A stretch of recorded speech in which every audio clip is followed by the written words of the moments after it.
Nosso convidado já está online. Já vou enviar o convite, deixar um comentário aqui fixado, só um minutinho.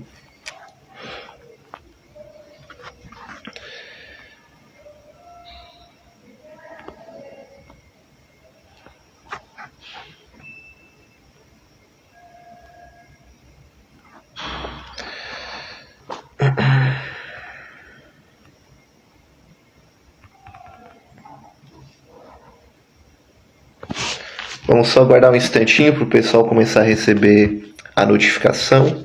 Irmão, o áudio aqui meu está bom? Tá dando de ouvir? Tá tudo certinho? Tentando fixar aqui o comentário, não estou conseguindo.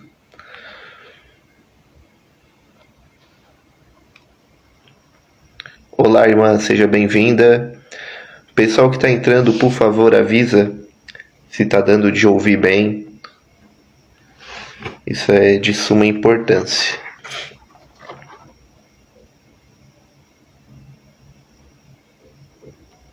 Vou esperar mais um minutinho para a gente chamar o Caio e darmos início a essa nossa live.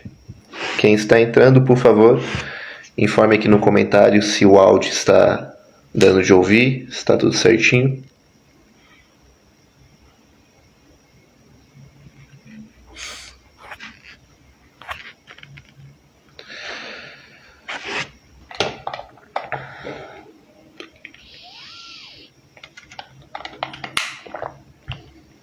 Vamos tentar deixar a live gravada. Então, por isso, já daqui a pouco vamos dar início aqui à nossa live.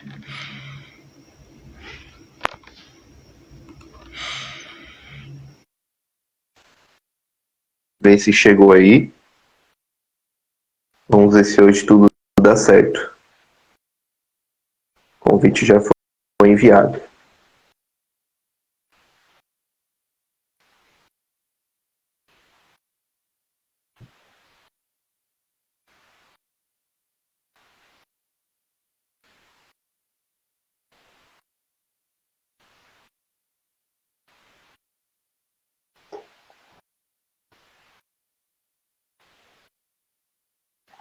Seja bem-vindo, irmão.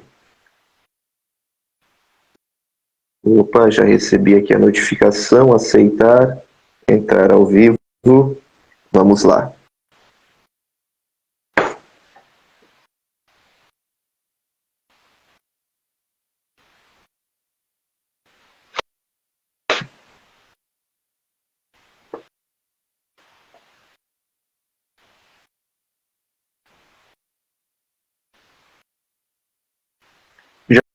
Já confirmei aqui, irmão.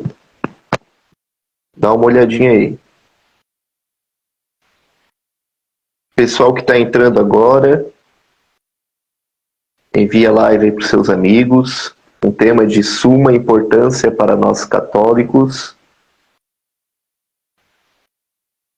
Vamos ver se dá certo aqui.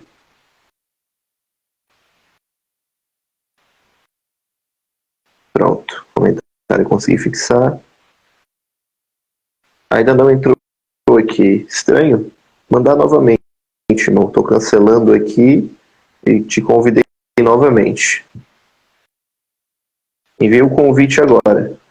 Dá uma olhadinha aí.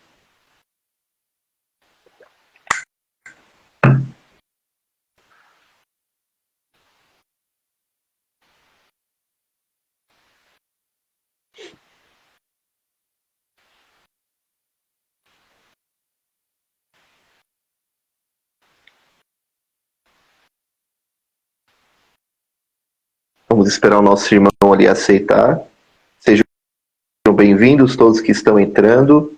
Peço que dê uma olhadinha aqui no comentário fixado. Sigam a página @catequese_10. Aguardando o feedback aqui para ver como está o áudio.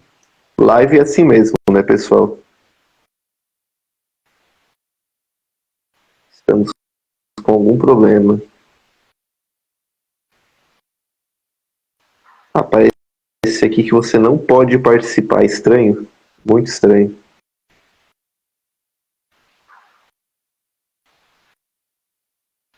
Irmão, vamos tentar mais uma vez. Tava pensando numa ideia aqui.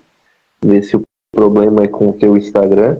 Tenta entrar pelo Instagram do Apostolado, caso não der novamente agora.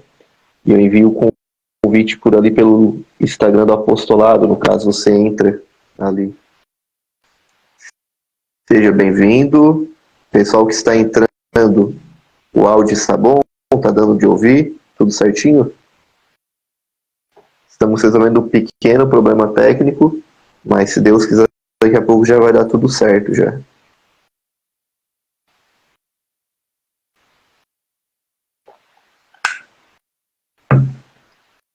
Uma solicitação aqui.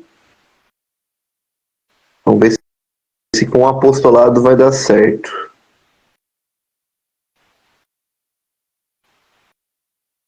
Enviei para o apostolado Cardeal Nilma. Opa, agora sim. Aí está. O problema era realmente o meu Instagram. Eu estava enviando para você o convite e estava aparecendo solicitação não enviada. E você enviava para mim e não aparecia para mim. Mais um você está pelo do apostolado agora, né? Isso. Vai ter mais alcance ainda, para a glória de Deus. Amém. Isadora está comentando aqui, minha catequizanda, em breve receberá os sacramentos. Pessoal que está entrando, eu convido a dar uma olhadinha no comentário fixado. Peço que todos vocês sigam a página @catequese_10, era o nome que deu de botar. E nós já vamos dar início já à nossa live, enquanto o pessoal que vai entrando. Qualquer problema, pessoal, tanto no meu áudio, ou no meu vídeo, ou do Caio, vocês informam que eu vou estar aqui atento aos comentários para a gente tentar arrumar, tá bom? O nosso tema de hoje é a Sagrada Eucaristia, o maior tesouro da fé católica. O Caio, daqui a pouco vai se apresentar também brevemente, para quem não conhece.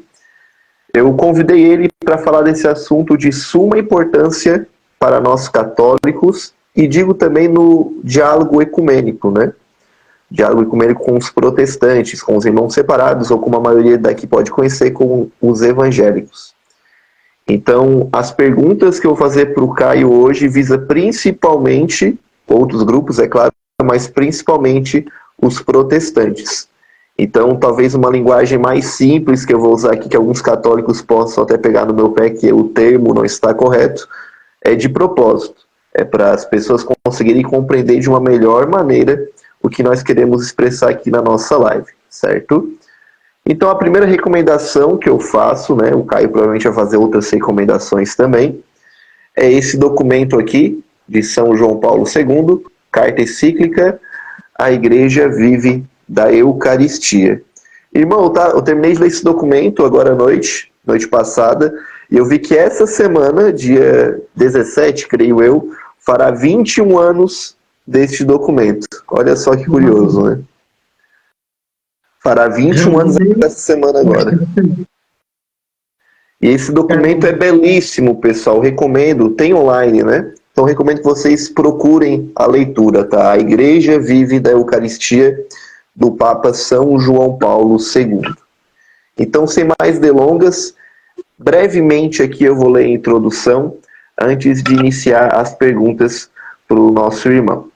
A introdução desse documento diz assim: a Igreja vive da Eucaristia. Esta verdade não exprime apenas uma experiência diária de fé, mas contém em síntese o próprio núcleo do mistério da Igreja. É com alegria que ela experimenta, de diversas maneiras, a realização incessante dessa promessa. Eu estarei sempre convosco até o fim do mundo. Mateus 28, 20. Mas na Sagrada Eucaristia, pela conversão do pão e do vinho no corpo e no sangue do Senhor, goza dessa presença com uma intensidade sem par. Desde Pentecostes, quando a Igreja, povo da nova aliança, iniciou a sua peregrinação para a pátria celeste, esse sacramento divino foi ritmado os seus dias, enchendo-os de consoladora esperança. O Concílio Vaticano II justamente afirmou que o sacrifício eucarístico é fonte e centro de toda a vida cristã.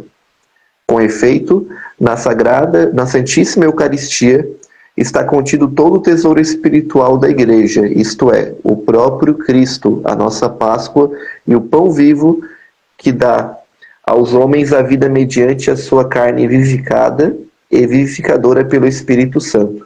Por isso, o olhar da Igreja volta-se continuamente para o seu Senhor, presente no sacramento do altar, onde descobre a plena manifestação de seu imenso amor. Então aqui é a introdução dessa carta encíclica, a Igreja vive da Eucaristia. Todo mundo que está entrando, seja bem-vindo. Novamente, convido vocês a dar uma olhadinha aqui no comentário fixado e seguir a página @catequese_10. O tema dessa live será Santíssima Eucaristia, o maior tesouro da Igreja Católica. Talvez você é evangélico, é de outra religião, sinta-se à vontade. A gente pensou essa live justamente para você também, para os católicos em primeiro lugar, evidentemente, mas também para nossos irmãos separados, para esclarecer esse tema central para nós, que é a Eucaristia. Caio, brevemente, convido você a se apresentar para todos que estão aqui nos acompanhando agora. Obrigado, meu irmão. Vamos começar com uma oração, e aí eu vou me apresentar logo em seguida.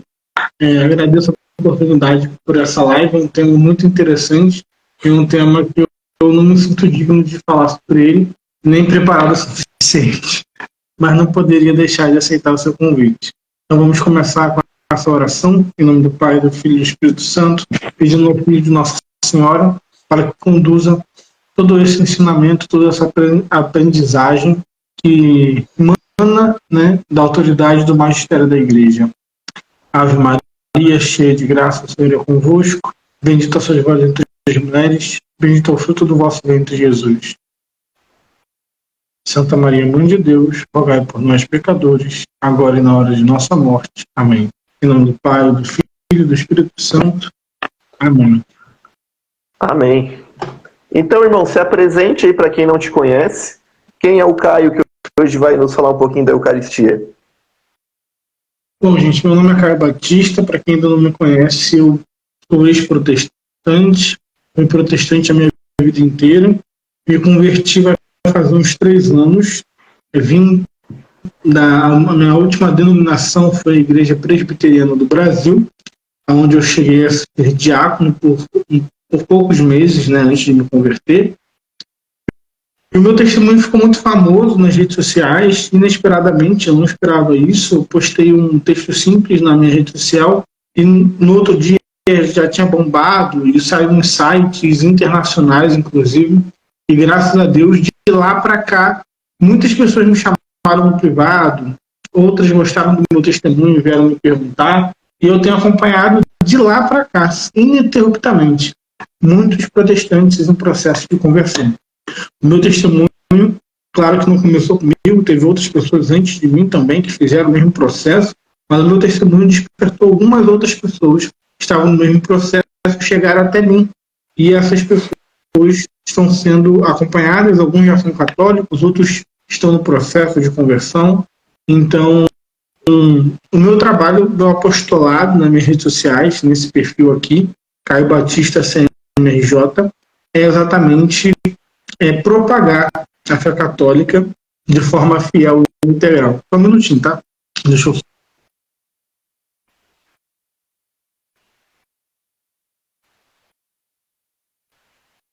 Voltei. Então, meu apostolado é propagar a fé católica e fazer esse trabalho orgânico, né? De mostrar a vivência católica. No Facebook eu posto mais algumas coisas, em textos mais apologéticos, mas no Instagram é mais o meu dia a dia mesmo. E é isso. O meu trabalho é esse. Meu nome é Caio Batista e eu faço parte também do apostolado Cardeal Newman, esse apostolado do qual eu estou fazendo. Na realidade, eu estou fazendo a live por ele, né? Não pelo meu perfil. Eu vou escrever aqui o arroba do meu perfil, para quem quiser me seguir lá. Está aqui a marcação. Tá? E esse apostolado, do qual o Elton também faz parte, também tem ajudado milhares de pessoas por todo o Brasil, né? Ao longo desses anos, e leigos, pastores que têm se convertido e tem sido muito frutuoso, graças a Deus. Amém. Pessoal, vamos dar início, então, às perguntas sobre o tema da nossa live, que é a Santíssima Eucaristia. Então, vamos lá. A primeira pergunta que eu vou fazer para o Caio, seja bem-vindo, Vitor, tudo bem? A primeira pergunta que eu vou fazer para o Caio é a seguinte. Caio, qual a diferença entre a Santa Ceia, realizada nas denominações evangélicas, e a missa, Eucaristia, celebrada na Igreja Católica? Afinal, qual é a diferença?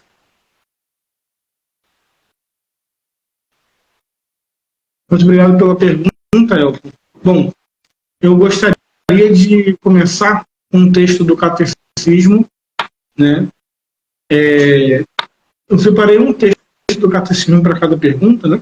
Para poder embasar o que eu vou falar. Deixa só um pouquinho para cá. Desculpa. Isso, esse Catecismo aí mesmo. Um parágrafo do Catecismo que eu vou ler são dois, para falar sobre isso, que é o 1413 e 1374. Diz assim: pela consagração opera-se a transubstanciação do pão e do vinho no corpo e no sangue de Cristo. Sob as espécies consagradas do pão e do vinho, o próprio Cristo, vivo e glorioso, está presente de modo verdadeiro, real e substancial em seu corpo e seu sangue, com sua alma e sua divindade. O modo da presença de Cristo sobre as espécies eucarísticas é único. Ela eleva a Eucaristia acima de todos os sacramentos e faz dela como a perfeição da vida espiritual e o fim para que tendem todos os sacramentos. No Santíssimo Sacramento da Eucaristia estão contidos, verdadeira, real e substancialmente, o corpo e o sangue conjuntamente com a alma e a divindade de nosso Senhor Jesus Cristo. E, por consequente, Cristo completo. Esta presença chama-se real, não a título exclusivo, como se as outras presenças não fossem reais, mas por excelência, porque é substancial e porque ela se torna porque por ela se torna presente Cristo completo, Deus e homem. Bom, a pergunta é muito boa, porque o sacramento da Eucaristia, né, assim como outras verdades de fé, foram verdades deixadas de lado, ou melhor, aos poucos sendo menosprezadas, conforme aconteceu a Reforma Protestante, né? O primeiro a se levantar contra a Eucaristia foi o próprio Lutero. Algumas pessoas vão dizer, não, mas Lutero, ele acreditava na presença real de Jesus e tal, e tal, e tal. Lutero, por mais que dizia acreditar na presença real de Jesus, ele foi o primeiro a negar a transubstanciação e a negar o sacrifício da missa. Chamar a missa de adjetivos horríveis, né? Dizendo que era uma coisa diabólica, achando a missa de adjetivos demoníacos. E dizia que a transubstanciação era uma loucura, uma maluquice, uma coisa terrível. E xingava mesmo esses conceitos, tanto do sacrifício da missa, quanto da transubstanciação.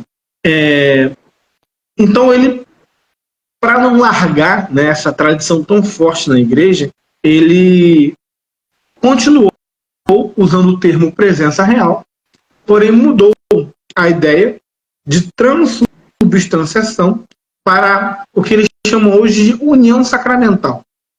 Alguns vão dizer que é consubstanciação, mas os luteranos hoje em dia não reconhecem esse termo mais, de consubstanciação. Então, para ser mais honesto, vamos falar a linguagem deles, né? Eles dizem que a presença de Cristo na Eucaristia se dá por uma união das espécies sacramentais com o corpo de Cristo. Isso significa que, na consagração, o pão não deixa de ser pão e o vinho não deixa de ser vinho, mas, ao mesmo tempo, se une aos elementos a presença real de Jesus. Ou seja, é como se ali, não é como se, né? Eles dizem exatamente isso. Ali está Cristo e o pão. Ali está o sangue de Cristo e o vinho. O corpo e o pão. O sangue e o vinho. Duas realidades que estão vivendo juntas, né? Como se fosse uma esponja que absorve a água.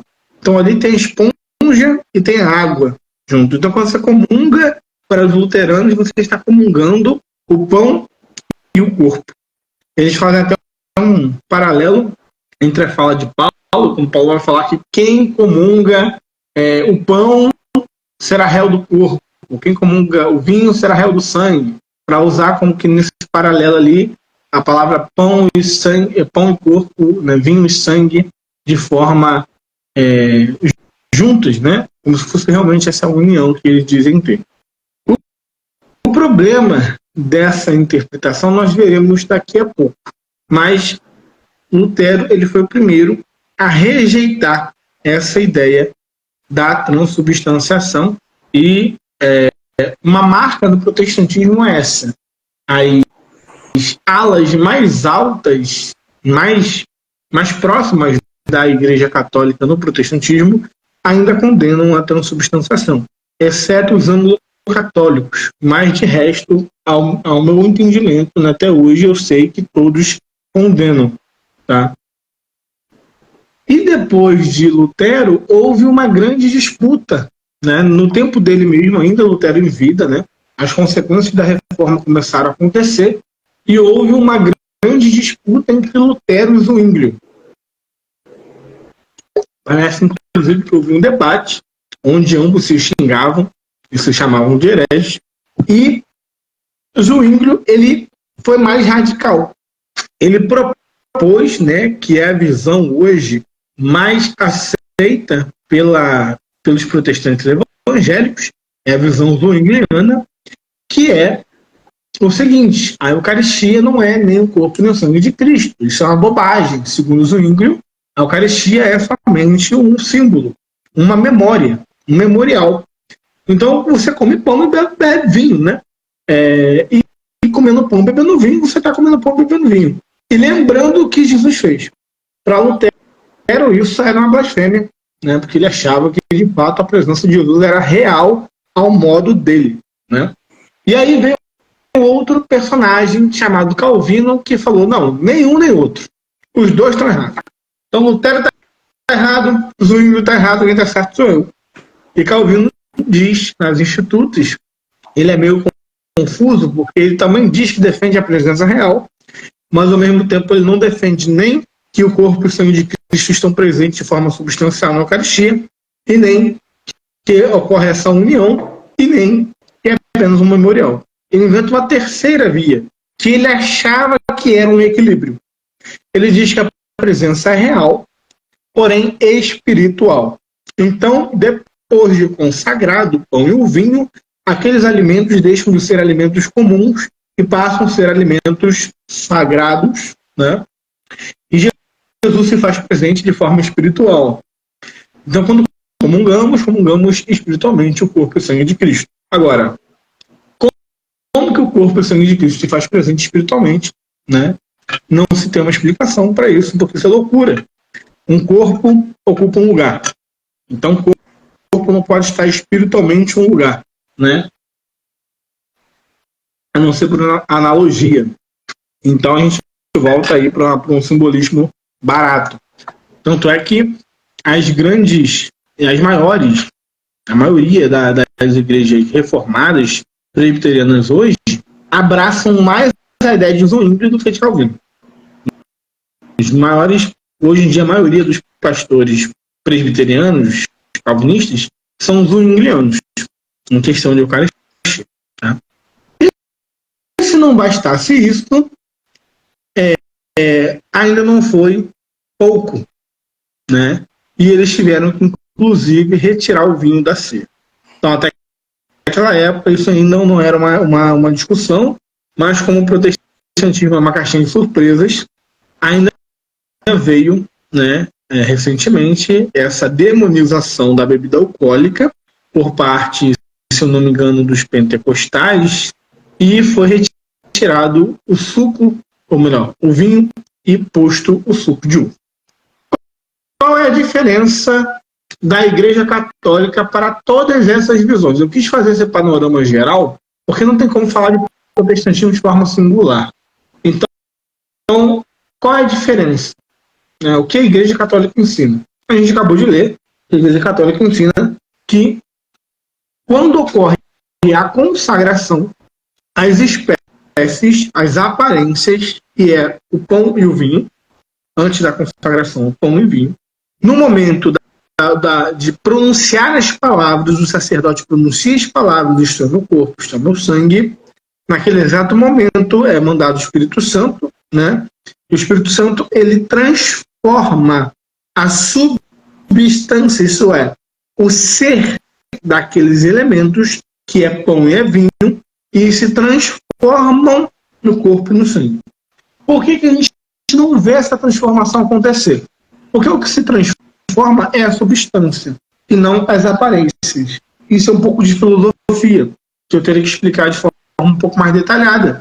Mas basicamente é o seguinte: a aparência é tudo aquilo de externo que nós vemos, que é a aparência, como a própria palavra fala, é a forma da coisa, né? Essa aqui tem a forma de uma garrafa, é o peso de uma garrafa, né? Enfim.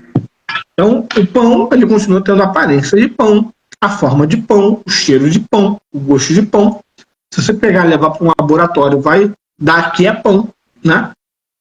E tudo isso é a aparência. O vinho continua tendo a aparência de vinho, né? Cheiro de vinho, gosto de vinho, e continua tendo teor alcoólico, inclusive, por exemplo, né? Se você fizer o padre fazer um teste de bafômetro depois da Eucaristia, dará alteração alcoólica, porque o álcool também faz parte da aparência. Então, o que acontece é que a substância, que é o ser vai muito além daquilo que é aparente. O ser é a própria substância, né? O próprio ser no seu íntimo, que é algo metafísico. Aquilo ali se transforma. Então, aparentemente, é pão, mas a sua substância já é o corpo de Cristo. Aparentemente é vinho, mas na sua substância já é o sangue de Cristo. Então, nós não dizemos mais que é pão ou vinho, pois quando nós dizemos que é pão ou vinho, nós estamos nos referindo à totalidade daquela matéria ali. Então, nós dizemos que a substância, que é o que dá, né, o verdadeiro ser do objeto, se a substância muda, o objeto muda. Entende? Como, por exemplo, eu vou dar um exemplo contrário, tá? Para vocês entenderem. Se eu pego uma foto minha quando eu era bebê, eu mostro para vocês, vocês vão ver que eu era de uma forma. Eu pego uma foto minha quando eu era criança, eu era de uma outra forma. Eu pego uma foto minha quando eu era adolescente, eu era de uma outra forma. Eu pego uma foto minha hoje, eu sou de uma outra forma. Isso é a aparência. Mas eu permaneço mesmo, desde o dia da minha fecundação. Se eu permaneço mesmo, é porque existe em mim algo de imutável, que é o meu próprio ser. É a minha própria substância, aquilo que me faz ser quem eu sou. Eu posso dizer que eu sou Caio, por mais que eu tenha sido um Caio de 1, 2, 3 anos de idade e chegado até a idade que eu tenho hoje, porque o eu sou não se refere à minha aparência, que muda, mas à minha substância, que não muda. Na Eucaristia é o inverso, a aparência muda. Então, perdão, a aparência não muda, a substância muda. Então, o pão já não é mais pão, é o próprio Cristo que está ali. corpo, sangue, alma e divindade. A aparência se transformou. Fazendo essa analogia, vocês conseguem entender o que eu estou dizendo. Agora, tudo bem, é muito bonito tudo isso, mas, como dizem os protestantes, aonde está isso na Bíblia? É uma coisa que eles falam muito. E eu não posso dizer que eu desenvolvi esse raciocínio, porque acredito que tem gente antes de mim que já pensou sobre isso. Mas um dos argumentos que eu mesmo pensei, né, nos meus estudos, e que com certeza alguém pensou antes de mim, mas eu ainda não li alguém falando sobre isso, e eu vou trazer aqui para vocês. Isso aqui não é a interpretação da igreja, tá? O que a igreja fala é o que eu já acabei de falar. Isso aqui é uma visão minha, com base no que a igreja diz e da forma com que nós devemos entender o evangelho, né, na sua integralidade. Então, vamos lá para o texto de Mateus, capítulo 26, do versículo 26 em diante. Se alguém quiser abrir também, fique à vontade, tá? Porque isso é interessante a gente ler junto, porque pode mudar completamente a nossa visão da instituição da Eucaristia. E aqui que é o ponto onde eu vou dizer por que a visão dos luteranos, por mais que pareça muito interessante, muito legal, muito próxima da gente, porque a visão deles é errada, né? Mateus 26, Jesus diz, ou melhor, o texto narra, né?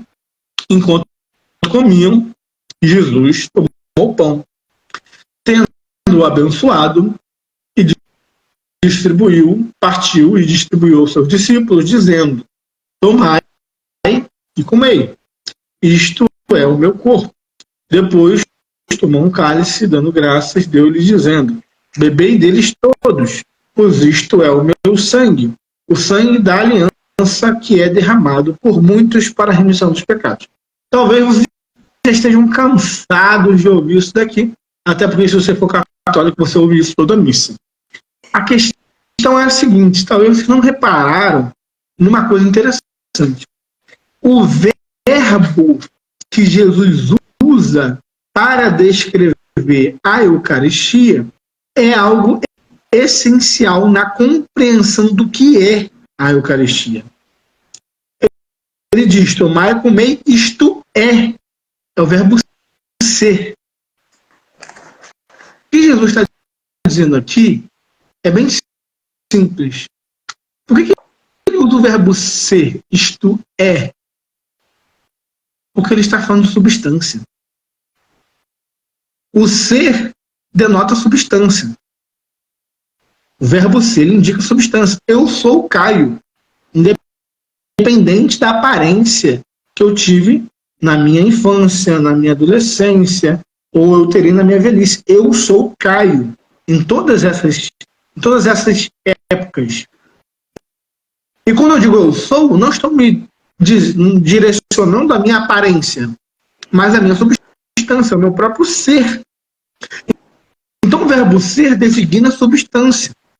E quando Jesus diz, isto é o meu corpo, ele está dizendo, isto que eu tenho na mão é a substância do meu corpo. É o meu próprio corpo. Ele não diz, isto representa. Aí a gente já acaba com a teoria de Zwinglio. Ele não diz isto contém, a gente já acaba com a teoria de Lutero. Ah, mas Lutero não diz que contém, Lutero diz que está unido. Mas se está unido, o pão e o corpo e um único elemento ali, sem destruir a substância de um e nem de outro, estão contidos um no outro. Mas Jesus não está dizendo que contém, ou que isto está unido ao meu corpo, né, melhor dizendo. Jesus diz, isto é o meu corpo. Então, para quem sabe ler, um pingo a letra. O que Jesus está dizendo é que aquilo que ele tem em mãos é uma substância. E qual substância ele se refere? A do seu próprio corpo? Não que aquilo que ele tem em mãos está unido ao corpo, ou contém o corpo, ou representa o corpo, mas é o próprio corpo. Então, por essa razão, a única, não é uma das possíveis, a única interpretação possível da Eucaristia, segundo a própria Escritura, é que existe uma transubstanciação, que significa que existe uma mudança de substância. Porque se não houvesse, Jesus teria levantado o pão e dito, isto é o pão. Porque ele de fato era o pão. Mas quando ele levantou, deu graças, abençoou, né, seria que é eclipse, né, epíclise, eu não sei o nome direito, que é ali a bênção, né? Ele abençoou, naquele momento que ele abençoa, ocorre alguma coisa ali. Porque antes dele abençoar, o texto diz, ele pegou o pão. Era pão. Abençoou. Distribuiu dizendo, isto é o meu corpo. Então ocorreu alguma coisa entre ele pegar o pão e ele distribuir que mudou a substância do pão e corpo.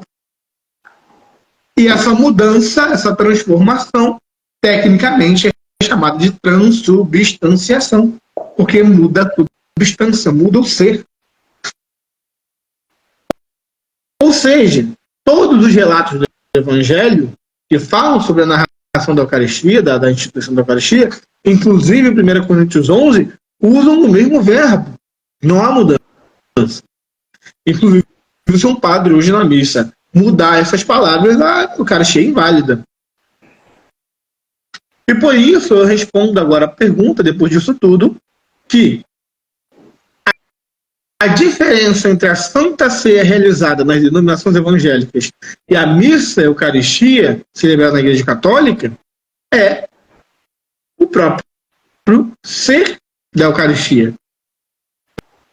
Para eles, isso não é uma difamação, uma calúnia, porque eles falam isso, é um pão. Para os luteranos, é o pão e o corpo. Mas para nós, é o corpo. Ponto. Nós nos atemos muito mais ao que a Bíblia diz nesse quesito do que os próprios protestantes, que reivindicam para si o só a Escritura. Não vou me prolongar mais, porque eu sei que tem mais pergunta e a gente já está um bocadinho atrasado. Irmão, excelente. Me chama muita atenção isso que você disse, né? Isto é o meu corpo, né? Ele não disse, por exemplo, este pão é o meu corpo, porque talvez estaria junto com a doutrina luterana, né? Porque este pão é o meu corpo, mas ele disse, isto é o meu corpo. Muito bom. Um irmão aqui está perguntando sobre a parte do anamnese, né? A invocação do Espírito Santo, se ela é necessária para ocorrer a consagração da Eucaristia, porque ele diz que parece que alguns ritos não têm. É uma questão um pouco complexa. Eu sei que é necessário as palavras da consagração, né? As palavras da consagração a qual o Senhor usou, mas creio eu que todo rito tem, alguns mais explícitos, outros implicitamente, né? Essa anamnese, né? Então, creio eu que ambos são muito importantes, são fundamentais, mas até onde eu sei, se fosse para elencar, se não tiver a palavra da consagração, até onde eu sei, é claro, não há a transubstanciação, né? Então, o 10º diz no seu catecismo, né, de forma um pouco mais clara, que a parte essencial é essa. É a palavra da consagração. Sem isso não tem garantia. Nosso amigo que confirmou, há ritos válidos sem anamnese, de fato. Então o centro ali é as palavras da consagração. Se existe consagração, então vai ter a descida do Espírito Santo ali. Sim. Vamos lá. A segunda pergunta que eu te faço, Caio, é: por que, via de regra, na missa, os católicos só comungam, aqui entre muitas aspas, né, do pão? Porque quando a gente observa, na maioria das missas aqui no rito latino, tá, para deixar isso bem claro, porque os fiéis só recebem a hóstia consagrada? Muito interessante essa pergunta. Eu acho que essa é uma pergunta que é muito polêmica polêmica para muitos protestantes, que inclusive já até aceitam a presença real de Cristo na Eucaristia. Eu já conheci alguns. Porém, ainda não são católicos porque ainda se apegam demasiadamente às duas espécies, né? Acham que para a missa ser válida, para a comunhão ser válida, é necessário essas duas espécies, se comunguem duas espécies, porque Jesus comungou, os apóstolos comungou, enfim. Bom, primeiro de tudo, a gente tem que entender o seguinte: o relato da instituição da Eucaristia aconteceu entre Jesus e os apóstolos. Isso significa que os apóstolos não representavam a congregação. Os leigos, como nós. Eles representavam os sacerdotes. Então, por isso, não é válido você dizer que porque os apóstolos comungaram, nós temos que comungar, porque os apóstolos eram sacerdotes. E a Igreja Católica ensina até hoje que, de fato, para a celebração da missa ser plena e válida, no sentido de ser completa, ser íntegra, o sacerdote deve comungar de ambas as espécies. Não é permitido ao sacerdote comungar de só uma das espécies. Quem celebra deve comungar das duas, porque ele representa aquele, né, que está trazendo, atualizando naquele momento aquele ato de 2000 anos atrás. Então, da mesma forma que aconteceu há 2000 anos atrás com Cristo e os apóstolos, acontece na nossa missa, não existe alteração. Que o padre que representa os apóstolos no sentido figurado de ser sacerdote, né? Não de ser um sucessor legítimo como os bispos, mas de ser sacerdote e ter esse poder de consagrar, ele, como sacerdote, comunga de ambas as espécies. Então, os apóstolos também comungaram porque eram sacerdotes. Né? E isso não significa que os leigos têm que ter a mesma obrigação. Começa por aí o argumento. Agora, para entender, eu vou ler aqui um parágrafo do Catecismo que diz o seguinte, esse catecismo aí, quem quiser comprar, muito bom. Parágrafo 1390. Olha que interessante. Graças à presença sacramental de Cristo sob cada uma das espécies, a comunhão sob a espécie de pão permite receber todo o fruto da graça da Eucaristia. Por razões pastorais, esta maneira de comungar estabeleceu-se legitimamente como a mais habitual no rito latino. Rito latino. A Sagrada Comunhão tem uma forma mais plena enquanto sinal, quando é feita sob duas espécies. Com efeito, nesta forma, manifesta-se mais perfeitamente o sinal do banquete eucarístico, que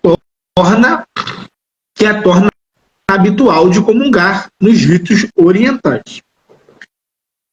Então, vamos lá. Comungar em uma só espécie não é uma imposição da Igreja Católica como geral, porque é uma questão de rito. O rito latino, a Igreja Católica tem vários ritos, aqui a gente não vai entrar nesse problema, mas o rito latino, que é o que nós celebramos geralmente aqui no Ocidente, se comunga em uma só espécie.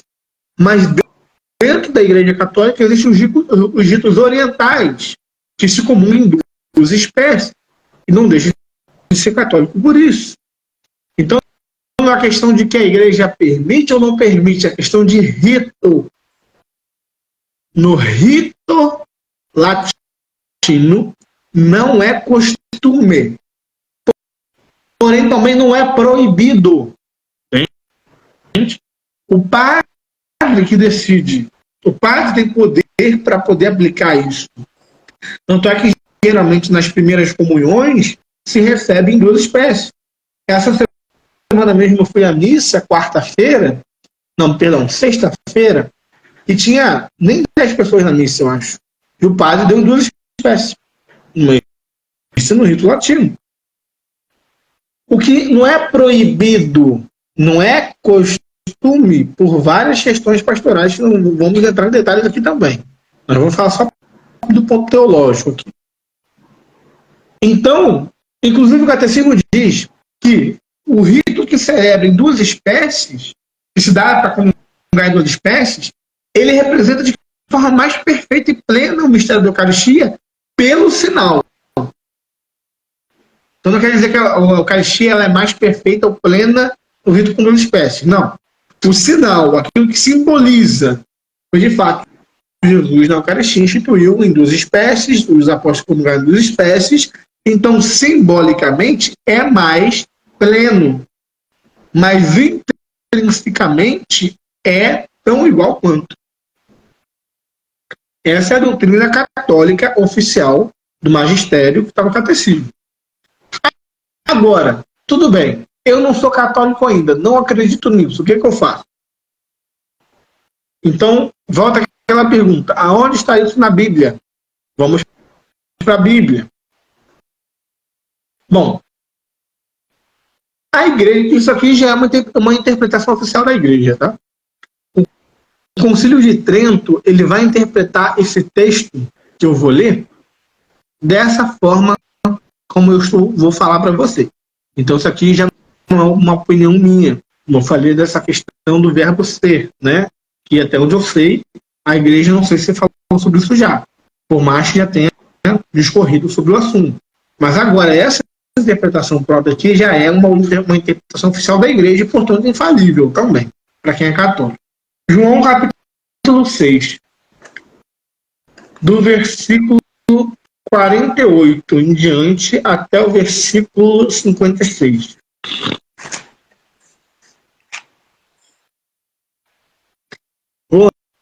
Então vou ler.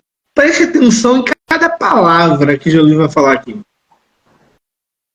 Eu sou o pão da vida. Vossos pais no deserto comeram maná e morreram. Este pão é o que desce do céu para que não pereça quem dele comer. Eu sou o pão vivo descido do céu. Quem comer deste pão viverá eternamente. O pão que eu darei é a minha carne para a vida do mundo. Os judeus discutiram entre si, dizendo como esse homem pode dar-nos a sua carne de comer. Então Jesus lhes respondeu, em verdade vos digo, se não comerdes a carne do Filho do Homem, não beberdes o seu sangue, não tereis vida em vós. Quem come a minha carne, bebe o meu sangue, tem a vida, e eu ressuscitarei no último dia. Pois a minha carne é verdadeiramente comida, o meu sangue é verdadeiramente bebida. Quem come a minha carne e bebe o meu sangue, permanece em mim e eu nele. Tá, isso aqui é uma óbvia citação da Eucaristia. Mas o que tem a ver com a pergunta citada? Que por que católicos comungam em uma só espécie, no rito latino? Bom, a questão é a seguinte: é necessário comungar em 2 espécies? Essa é a pergunta.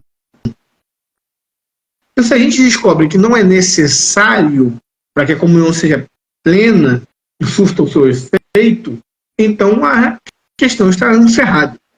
Se você não gosta, procure o rito oriental e seja feliz. Mas a questão aqui não é se é válido ou inválido, é se é necessário. Se é necessário ou não, e aí nós nos submetemos ao que a igreja diz. Jesus, quando vai falar da Eucaristia, ele usa o símbolo do pão. Interessante que nessa passagem ele fala só do pão. Ele não fala, eu sou o pão e o vinho da vida. Ele fala, eu sou o pão da vida. E ainda dá a referência do maná, que era um pão do céu que o povo de Israel comia no deserto. Não vinha vinho do céu, era só o pão do céu. Quando Jesus fala, eu sou o pão do céu, ele está se referindo a toda a sua pessoa. Ele por completo. Logo, a sua carne, o seu sangue, tudo dele é o pão do céu. O pão do céu está englobando toda a sua pessoa. Tanto é que ele vai falar, né? Este é o pão que desce do céu para que dele comer não pereça. Eu sou o pão vivo que desceu do céu. Quem comer deste pão viverá eternamente. Então Jesus está falando que quem comer do pão viverá eternamente. E o pão é ele mesmo. O pão é a espécie, a substância é Cristo. Então, o que Jesus está falando é que a Eucaristia, como pão, já é o Cristo inteiro. E lá embaixo, quando os judeus questionam, ele vai falar de forma mais categórica. Quem come minha carne e bebe meu sangue. Mas ele não usa o símbolo do vinho, só o do pão. Isso quer dizer que comer e beber a carne ou o sangue de Cristo já está incluso na analogia do pão. Isso significa que a espécie de pão na Eucaristia está contido a carne e o sangue simultaneamente. Porque é todo Cristo que está ali presente em ambas as espécies. Não só a carne e o sangue, mas o olho, o nariz, a boca, o cabelo de Jesus, alma e divindade. Todo ele. Todo ele. Então, por esse motivo, nós vemos que o próprio Jesus não vê essa necessidade de se referir à Eucaristia como pão e vinho, mas se refere a ele mesmo como alimento vindo do céu somente como pão. Isso já é algo muito interessante. Agora, outra coisa, isso já é uma observação minha. Eu falei para vocês, já é uma interpretação oficial da igreja, o Concílio de Trento traz isso. Agora, o que eu vou falar é uma interpretação minha, portanto falível, e não necessária. Nesse mesmo texto que a gente leu de Mateus 26, é interessante que quando Jesus ele parte o pão e distribui, ele não diz, tomai e comer, isto é minha carne. E depois, quando eu pego o vinho, tomai e beber, isto é meu sangue. Não. Quando ele distribui o pão, ele diz, isto é meu corpo. Depois ele distribui o vinho e diz, isto é meu sangue. É interessante que Jesus usou a palavra corpo nessa instituição da Eucaristia e não carne, como ele tinha usado em João 6. Porque em João 6, ele separou carne de sangue, você viu? Na passagem. Que a minha carne é verdadeiramente comida, meu sangue é verdadeiramente bebida, quem come da minha carne bebe meu sangue. Ele separou, por mais que esteja falando do único pão. Na instituição da Eucaristia, ele não separa. Ele pega a Eucaristia e fala, isto é o meu corpo. O que Jesus está querendo dizer com isso? Ele poderia dizer, isto é minha carne, quando ele instituiu o pão, e quando ele instituiu o vinho, consagrou, isto é meu sangue. Aí estava separado. Então isso aqui é carne, isso aqui é o sangue. Mas Jesus fala, isto é o corpo. Então, se o corpo de Cristo já está presente no primeiro elemento, que é o pão, o corpo comporta a carne e o sangue. A carne e o sangue são elementos integrantes do corpo. Ou seja, o corpo é o ser completo. E tem nele a carne e o sangue. E aí depois, separadamente, ele vai instituir o vinho, consagrar e dizer que é o sangue. E de fato, ali é o sangue. Mas também está Cristo todo. Porém, é interessante, quando ele fala isso no meu corpo, que também engloba o sangue. Então, por esse motivo teológico, nós podemos dizer que não existe problema em se comungar de uma só espécie. Porque onde está a carne, está o sangue, está a alma e a divindade. Então, a visão protestante, ela acaba sendo nestoriana na Eucaristia, a ponto de separar carne e sangue nos dois elementos, como se um tivesse só a carne, no outro tivesse só o sangue. Isso não está, dividido dessa forma. Nestoriano de forma analógica, tá? Porque o nestorianismo fala de outra coisa. Mas estou falando de forma analógica. Dividindo de duas formas a Eucaristia. A Eucaristia é Cristo, ponto. Cristo é a Eucaristia é Cristo. O que está em Cristo está na Eucaristia. Aí está a carne e o sangue. Perfeito, irmão. Perfeito. E é por uma necessidade lógica que eu acho que os protestantes, eles necessariamente, entre aspas, né, tomam do pão e do suco de uva, ou do vinho, porque ali eles justamente não creem que está Cristo, né? Então, para eles é necessário tomar dos dois, que ele é símbolo, né? E sendo símbolo, então, segue-se essa lógica, né? Muito bom. Podemos dar prosseguimento, irmão? Tudo certo? Perfeito. A minha terceira pergunta é: o que é feito com as sobras do pão e do vinho consagrados na missa? Porque, só complementando, né? Algumas denominações protestantes, depois que acaba o culto ali, o pão que sobra, o suco de uva e vinho que sobram são naturalmente consumidos, né? Como pão e suco ordinários. Algumas denominações, não vou dizer todas. E na Igreja Católica, quando sobra, por assim dizer, a espécie do pão e do vinho, o que é feito?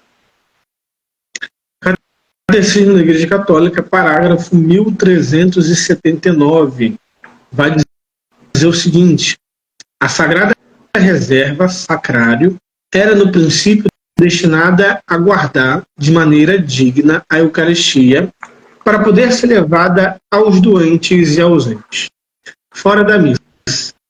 Pelo aprofundamento da fé na presença real de Cristo na Eucaristia, a Igreja tomou consciência do sentido da adoração silenciosa do Senhor, presente sobre as espécies eucarísticas. Por isso, o sacrário deve ser colocado num lugar particularmente digno da Igreja, deve ser constituído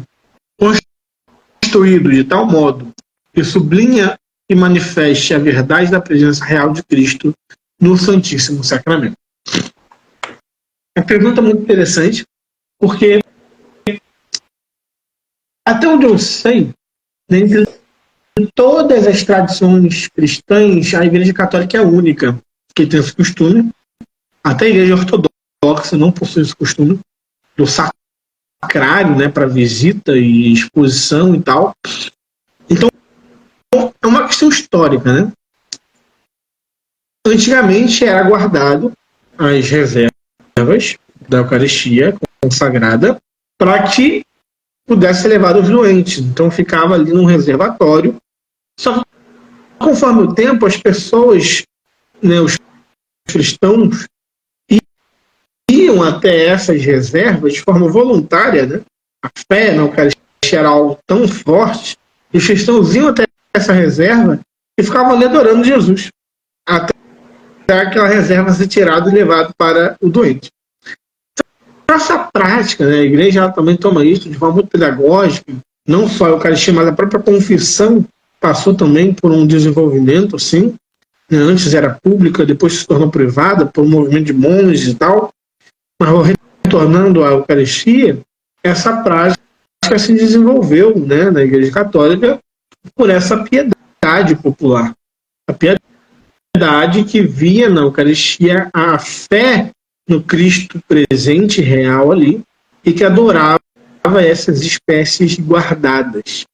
E a Igreja, muito, muito sábia, ela permitiu e permite até hoje, isso aí já é algo que tem muitos anos, né, muitos séculos, que as reservas fiquem numa coisa chamada sacrário. Toda igreja tem. Geralmente as capelinhas também tem. E você entra na igreja, você vê o sacrário, ele pode estar em duas posições. Ele pode estar no altar, bem no centro do altar, ou ele pode estar reservado ao lado, né, numa capelinha que fica dentro da igreja. E ali está exposto para visitação, enfim, quando a igreja está aberta, você pode ir lá, pode rezar de Jesus e tal.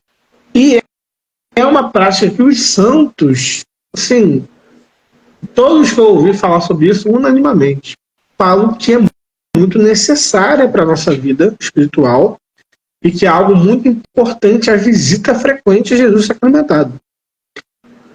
E quando os santos dizem visita a Jesus sacramentado, não está falando para você numa adoração solene, nem para você numa missa. Isso é bom, é necessário. Mas quando os santos falam de visitar Jesus na Eucaristia, é ir no sacrário, no momento reservado do seu dia. É ter um momento, um horário no seu dia, onde você vai reservar um tempo para Nosso Senhor, para visitá-lo na Eucaristia. Mesmo que você não vá comungar, mesmo que esteja fora da missa. Você vai até uma paróquia, vai até uma capela, e fica ali um tempo com o Nosso Senhor. Reza, lê um livro, faça a novena, reza um texto, ou fale com Jesus das suas preocupações. E é uma prática muito boa que eu, particularmente, faço, indico que seja feito. Os santos dizem, se você quer crescer na santidade, faça algumas coisas. Santa Afonso Maria de Ligório fala, quer crescer na santidade? Se confesse semanalmente, seja muito devoto da Virgem Maria, reze o texto todo dia, faça a oração mental e visite Jesus no sacramento da Eucaristia. E comungue todos os dias. Então, comungue todos os dias, de preferência desde a missa, para você assistir a missa todo dia. Essas práticas, 6 ou 7 práticas básicas, se você fizer na sua vida, você vai ver que sua vida vai mudar completamente. E é o segredo da santidade. Então, a diferença da Igreja Católica para a Igreja Protestante nesse ponto é que a Igreja Protestante não tem essa prática, ou porque a maioria não acredita de fato na presença real de Jesus, e aqui eu falo uma experiência própria minha, em uma denominação que eu participei, a Eucaristia, aquilo ali que sobrava depois da Santa Ceia, era orientada a se jogar fora. Não era nem levada a ninguém, era jogar fora, entendeu? Porque exatamente eles não acreditam que é apenas um alimento, é apenas um pão e um vinho, um suco de uva, no caso. Mas aquelas que acreditam que Jesus está ali de alguma forma, né? E aí, os luteranos, os anglicanos, alguns luteranos eu fiquei sabendo, na época que eu ainda era protestante, que eles davam a comunhão e o que sobrava no final, o sacerdote, entre aspas, né, o pastor, consumia. Que consumia tudo. Botava tudo junto ali, no vinho, no pão e mandava para dentro. Não deixava sobrar. Eles não têm essa prática de reserva. Então, a prática devocional não é uma doutrina da igreja, é uma prática da igreja que nem sempre existiu, mas que é boa e eficaz para a santificação. Excelente, irmão. Muito bem respondido. Nós vamos caminhar agora para a penúltima pergunta. Nós já estamos indo para o final da nossa live. Dê aqui o seu feedback nos comentários, o que você tem achado. Aqueles que estão chegando agora, vamos tentar deixar ela salva aqui, tá bom? E é um tema de importância singular para nós católicos nesse diálogo também com os evangélicos, porque todos, até onde me consta, têm as ordenanças, né, que é o batismo e a Santa Ceia, pelo menos essas duas ordenanças. Então, é um assunto importante para esse diálogo com os irmãos separados. A minha quarta pergunta que eu separei aqui, Caio, é a seguinte: por que somente os bispos e os padres podem consagrar o pão e o vinho em corpo e sangue de Jesus Cristo? Catecismo da Igreja Católica, número 1411, vai dizer: só os sacerdotes validamente ordenados podem presidir a Eucaristia e consagrar o pão e o vinho, para que se tornem o corpo e o sangue do Senhor. Isso se deve a uma questão muito simples, né? Porque se a Eucaristia fosse meramente um símbolo, um memorial, né, a uma figura, qualquer pessoa, até não batizados, poderiam celebrar. Então, qualquer pessoa que der na cabeça que quer virar pastor, abre uma igreja e celebra a Eucaristia. Porque para ele é só um símbolo. Ele, de fato, vai continuar sendo um símbolo pro resto da vida. Porque não tem nenhuma autoridade que lhe dê poder para transformar os elementos. Só que as igrejas mais sérias acreditam numa coisa chamada sucessão apostólica. Jesus, ele não saiu, né? Ele tinha muitos discípulos, né? Se você for contar, né, nos evangelhos, eram centenas de discípulos. Só na aparição de Jesus parece que foi para 400 ou 500 pessoas depois de ressuscitado. Então eram muita gente que seguia Jesus, entre eles homens. Então Jesus podia chegar para todo mundo e falar, galera, ó, batizar geral e fazer Eucaristia aí, corpo e sangue, vai lá, todo mundo pega um pouquinho de vinho, um pouquinho de pão e faça aí, vai distribuindo. Qualquer um pode fazer, se é apenas um símbolo, qualquer um pode fazer. Mas ele escolheu 12. E na última ceia, ele instituiu a Eucaristia e disse aos 12, fazer isto em memória de mim. Disse aos 12, e de batizai, em nome do Pai, do Filho e do Espírito Santo. Então, os sacramentos, eles foram reservados de maneira principal aos sacerdotes. Depois da ressurreição, Jesus não chegou para todo mundo e falou, olha, quem vocês perdoaram os pecados serão perdoados, hein? Não. Quem vocês, 12 apóstolos, perdoarem, serão perdoados. Por que Jesus fez essa distinção? Você tinha centenas de seguidores, ele só separou só 12 e deu aos 12 o poder de consagrar a Eucaristia, poder de perdoar pecado. Por que foi só os 12? Porque ali estava sendo passado uma autoridade. Tanto é que quando Jesus deu o poder de perdoar os pecados, ele soprou o Espírito Santo. Eu estava dando ali um poder específico, uma autoridade específica. Então, essa autoridade, ela só pode ser passada por quem tem. Eu não posso chegar, abrir uma igreja e querer ter os mesmos poderes que um padre tem de consagrar a Eucaristia e perdoar os pecados. Porque por quem eu fui enviado? Por mim mesmo? Nem Jesus foi enviado por ele mesmo. Ele mesmo disse, o Pai me enviou. E diz aos apóstolos, assim como o Pai me enviou, eu também vos envio. E aí ele vai falar depois dessa frase, a quem perdoados os pecados serão perdoados, quem não perdoados serão retidos.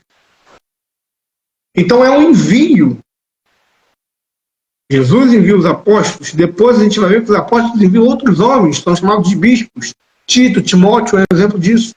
Então existe esse envio, se esse envio não acontecer, se ele for interrompido, interrompe-se também a autoridade de consagrar.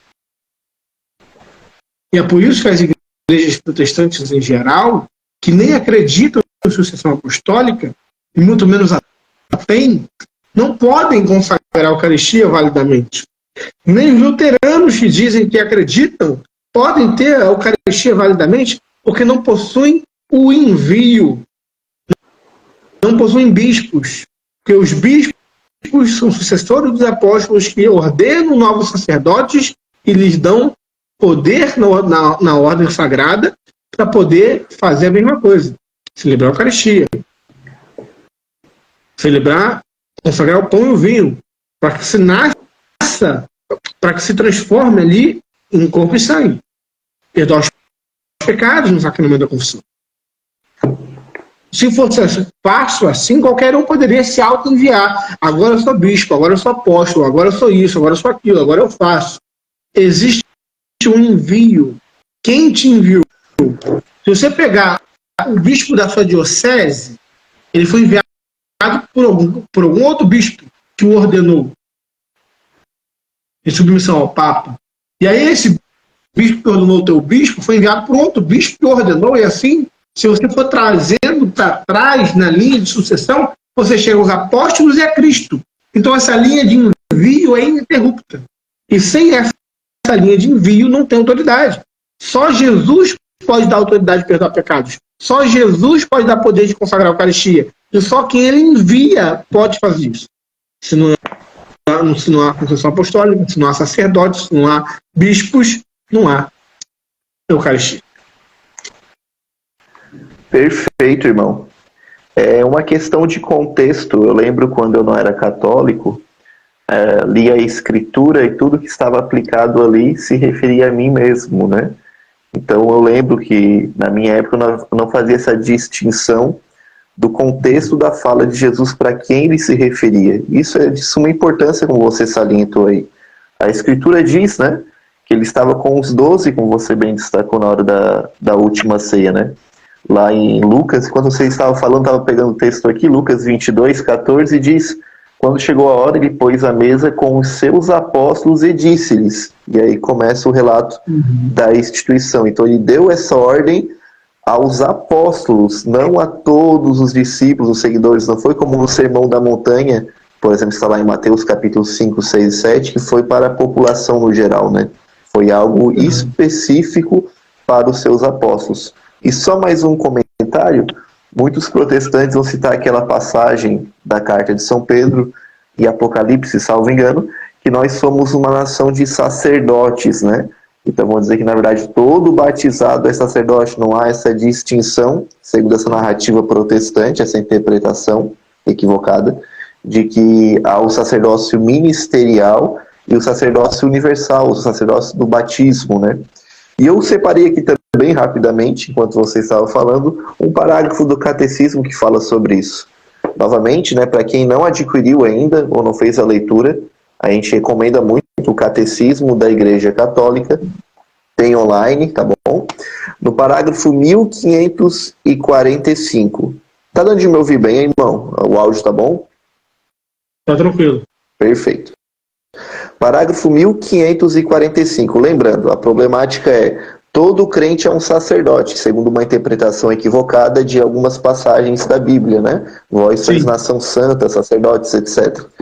E o que o Catecismo esclarece sobre esse tema? Parágrafo 1545. O sacrifício redentor de Cristo é único, realizado uma vez por todas. Não obstante, torna-se presente no sacrifício eucarístico da Igreja. O mesmo acontece com o único sacerdócio de Cristo.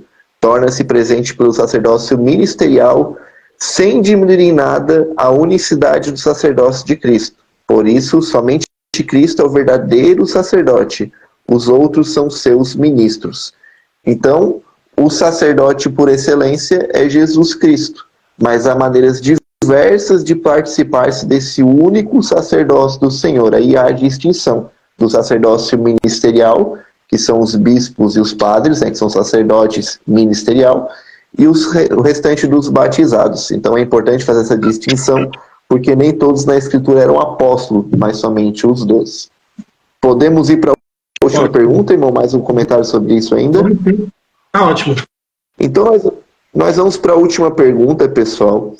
E essa pergunta ela é voltada mais a uma questão espiritual. Então a pergunta que eu faço para o irmão é: qual a importância da Eucaristia para a vida espiritual? Ou seja, por que ela é tão importante para nós católicos? Porque um bom católico tem que ter uma frequência válida e frutuosa de comunhões. Para que comungar? Ótimo, boa pergunta. Eu vou responder primeiro com 5 parágrafos do Catecismo, que eu acho que a igreja ela fala melhor do que nós, né? E a gente só vai reproduzir o que ela diz. Então, se ela diz, vamos dizer o que ela diz. No parágrafo 1391 ao 1395, sobre os frutos da comunhão eucarística, vai dizer: a comunhão aumenta a nossa união com Cristo. Receber a Eucaristia na comunhão traz consigo como fruto principal a união íntima com Cristo Jesus. De fato, o Senhor diz: quem come minha carne e bebe meu sangue permanece em mim e eu nele. João 6,56. A vida em Cristo tem o seu fundamento no banquete eucarístico. Assim como o Pai que vive me enviou, eu vivo pelo Pai também, o que me come viverá por mim. O que o alimento material produz na vida corporal, realiza-o a comunhão, de modo admirável na vida espiritual. A comunhão da carne de Cristo ressuscitado, vivificada pelo Espírito Santo e vivificante, conserva, aumenta e renova a vida da graça recebida no batismo. Este crescimento da vida cristã precisa de ser alimentado pela comunhão eucarística, pão da nossa peregrinação até a hora da morte, que será dado como viático. A comunhão afasta-nos do pecado. O corpo de Cristo que recebemos na comunhão é entregue por nós. E o sangue que nós bebemos é derramado pela multidão para a remissão dos pecados. É por isso que a Eucaristia não pode unir-nos a Cristo sem nos purificar, ao mesmo tempo dos pecados cometidos e nos preservar dos pecados futuros. Tal alimento corporal serve para restaurar as forças perdidas. Assim também, a Eucaristia fortifica a caridade que na vida cotidiana tende a enfraquecer-se. E esta caridade vivificada apaga os pecados veniais, dando-se a nós, Cristo reaviva o nosso amor e torna-nos capazes de quebrar as ligações desordenadas às criaturas e de nos radicarmos nele. A mesma caridade que acende em nós a Eucaristia preserva-nos dos pecados mortais futuros. Quanto mais participarmos na vida de Cristo e progredirmos na sua amizade, mais difícil nos será romper com ele pelo pecado mortal. A Eucaristia não está ordenada ao perdão dos pecados mortais. Isso é importante. Isso é próprio do sacramento da reconciliação, que é o produto, o que é próprio da Eucaristia é ser o sacramento daqueles que estão na plena comunhão com a Igreja. Eu acho que falou tudo e vamos frisar essa parte. A Eucaristia, ela perdoa os pecados veniais. Tem um pecado de 20 sacerdotes falando aí, não, a Eucaristia é para todos. A Eucaristia é para os pecadores. Tudo bem, meu amigo, mas para os pecadores arrependidos. A Eucaristia não é para os pecadores obstinados, como Judas, que tomou indignamente e foi para o inferno. A Eucaristia é para os pecadores arrependidos, que passaram devidamente pelo sacramento da reconciliação, pela confissão dos seus pecados mortais, e recebem dignamente o corpo e sangue de Cristo, distinguindo o que está recebendo. A Eucaristia paga os pecados veniais e preserva dos mortais futuros, porém não apaga os mortais. Comungar em pecado mortal é cometer um outro pecado mortal. Então, isso é algo que tem que ser deixado claro. Se a comunhão é feita, bem feita, em estado de graça, com devoção, com recolhimento, com humildade, com ação de graças, ela é muito importante no crescimento das virtudes e da vida espiritual. Eu acho que é isso. Se alguém tem alguma dúvida, fala com a gente. Perfeito, irmão. Te agradeço. Como eu disse, esse é um tema caríssimo para nós, né? E como aquela parábola que Jesus propôs no Evangelho, para muitos é um tesouro escondido ainda, né? Muitos ainda, mesmo sendo católicos, não conhecem essa preciosidade, né? Que é a Santíssima Eucaristia. Então, pessoal, mais um minutinho aqui para a gente abrir se tiver alguma dúvida referente aos temas aqui abordados. Novamente, agradeço ao Caio por esse tempo, né? O Caio tem família. O Caio tem família, domingo à noite. Fez esse esforço para estar com nós aqui, eu sei como é que é. E muito obrigado, irmão. Eu peço também, novamente, agora no final da live, para aqueles que sigam o Caio, né? O Caio pode colocar o @, dele aí eu falar. Ele tem um apostolado próprio muito bom, destaques, publicação aqui no Instagram. É o @Caio Batista, está ali, ó. Eu vou colocar também aqui a página qual eu trabalho também, tá, pessoal? Catequese. Peço que vocês sigam, tanto ali o Caio quanto essa página que eu coloquei. Eu acho que a maioria que conhece o apostolado Cardeal Newman, né? Não precisa nem apresentar, mas para aqueles que não conhecem, é um apostolado que trabalha com ex-protestantes, né? Acolhendo os irmãos que estão voltando à Santa Igreja Católica. Irmão, acho que é isso. Ninguém se manifestou aqui, nós já batemos o tempo, passou um pouquinho, mas sem problema nenhum. Como a gente iniciou com uma oração também, eu gostaria de encerrar com uma oração. rezando a oração do Senhor, nesse dia do Senhor, estamos no domingo, para que o Senhor nos abençoe e nos guarde nessa semana que se inicia. Em nome do Pai, do Filho e do Espírito Santo. Amém. Pai nosso que estais no céu, santificado seja o vosso nome. Venha a nós o vosso reino, seja feita a vossa vontade, assim na terra como no céu. O pão nosso de cada dia nos dai hoje, perdoai as nossas ofensas, assim como nós perdoamos a quem nos tem ofendido. E não nos deixeis cair em tentação, mas livrai-nos do mal. Amém. Sagrado coração de Jesus, nós temos confiança em vós. Estivemos reunidos aqui em nome do Pai, e do Filho e do Espírito Santo. Amém. Obrigado, irmão. Valeu, irmão. Eu que agradeço. Boa noite a todos. Boa Tchau, noite. tchau.